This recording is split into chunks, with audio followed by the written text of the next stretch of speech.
feminine while at the same time expressing your love for something that is not normally seen as feminine.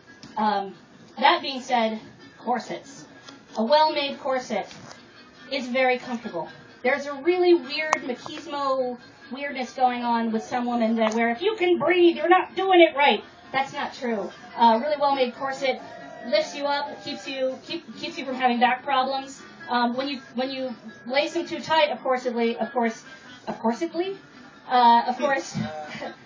that's when you start getting into problems. And there are always people who will take it too far.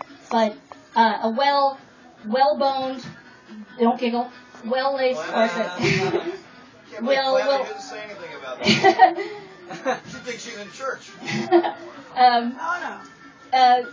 Is a really a comfortable thing, and also when you take it off at the end of the day, at the Renaissance Fair we called it an out-of-bodice experience, and it feels really good. And if you have a significant other, or really just any warm breathing person who can do this, having them scratch your back while you go like this is the best feeling ever. So I highly recommend that.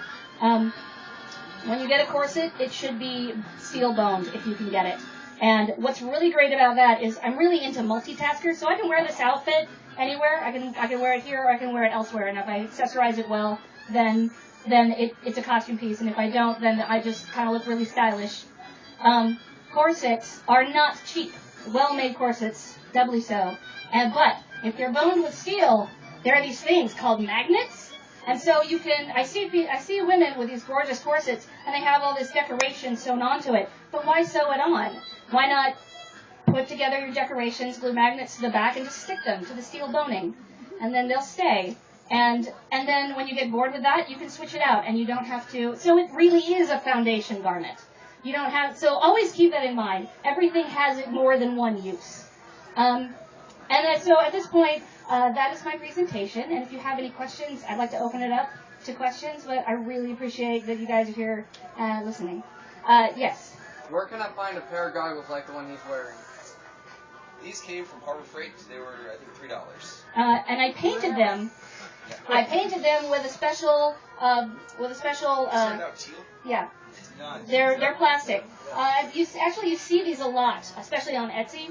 I painted them with a special spray paint that is made to adhere to plastics. Doesn't quite adhere to that plastic very well. It took a very long time to cure.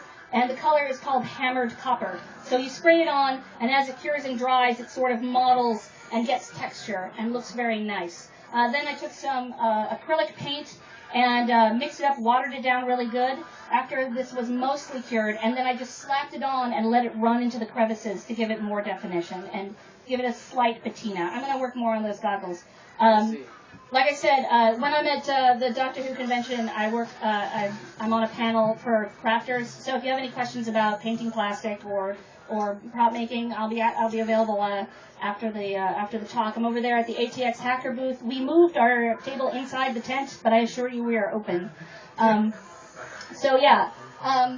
the thing. Even if something has just the right shape, but it's not the right color or the right size, you can still serve as inspiration or even something that's useful. Anything can be modified, and that's another great thing about the steampunk movement is the sort of DIY aspect to it that everybody is always so impressed by. So that's something that everybody admires about steampunk, even if they're not into it as an aesthetic or a fiction or a lifestyle. So keep that in mind. Do you have any other questions? No? Well, my name is Michelle Elbert. I'm on the board of directors of ATX Hackerspace. ATX Hackerspace is a co-op of artists and makers and programmers and any other kind of people, and we pull our resources to get a shared workshop and access to things like laser cutters and lathes and each other. Because just like steampunk, the greatest thing about the hackerspace is the community of people and the people that you meet, and not only their knowledge and their experience that they'll share with you, but also their friendship. And so that's all the news that's fit to print. Thank you very much.